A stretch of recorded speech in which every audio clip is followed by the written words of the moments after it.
It was recently reported that 25-year-old superstar, former MVP finalist, Vladimir Guerrero Jr. will not sign an extension with the Toronto Blue Jays. Not only does this come to a surprise to me, the front office seemed a bit surprised as well.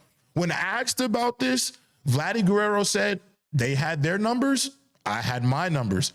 When you ask the members of their front office about why they were not able to find an appropriate number to sign Vladimir Guerrero, one GM front office member said they got him as close to being one of the highest paid players in baseball as they possibly could.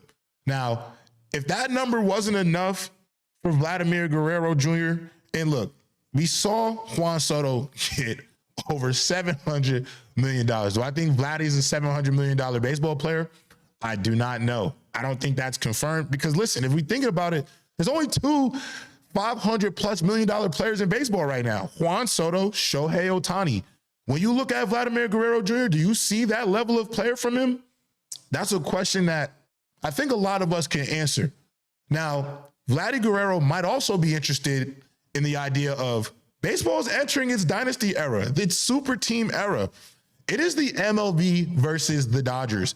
And everybody else who's in that scramble, you need to find your place on a team that has the firepower to compete with those Dodgers out here in Los Angeles.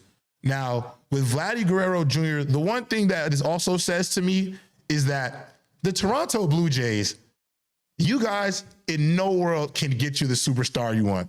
You tried this with Shohei, you tried this with Roki Sasaki, but this just tells me little market teams in baseball, small market teams in baseball, you just don't thrive.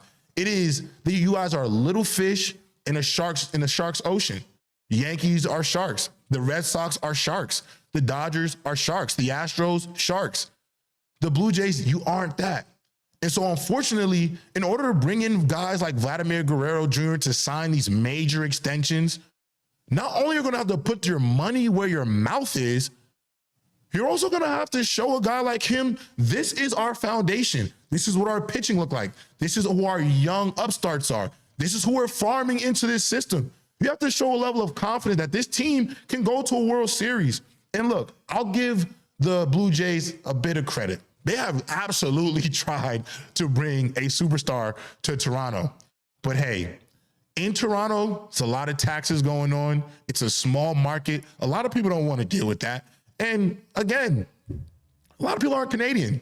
Like going to another country, starting an entire, it's not easy for everybody. And so if you couldn't give Vladdy Jr. a number that he couldn't refuse, there couldn't be any confidence that you could get him to remain a Blue Jay for the rest of his career.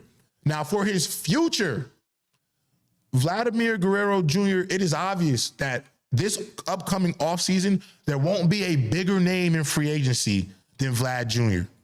He's a no-brainer superstar, one of the best players under 27 in Major League Baseball, one of the best sluggers in the game. This is a guy who's going to represent the Dominican Republic for their national teams. This is a guy whose pedigree, I think people forget, his father was better than him, and he's an MVP level player at his best. That should tell you not only about his pedigree, but the type of player that Vladdy Jr. is. And the 2026 offseason, it is going to be a movie. It's going to look like modern day college NIL propositions for Vladdy Jr. And to me, this doesn't say much about Vladdy Jr. It says more about the Toronto Blue Jays and small market baseball teams.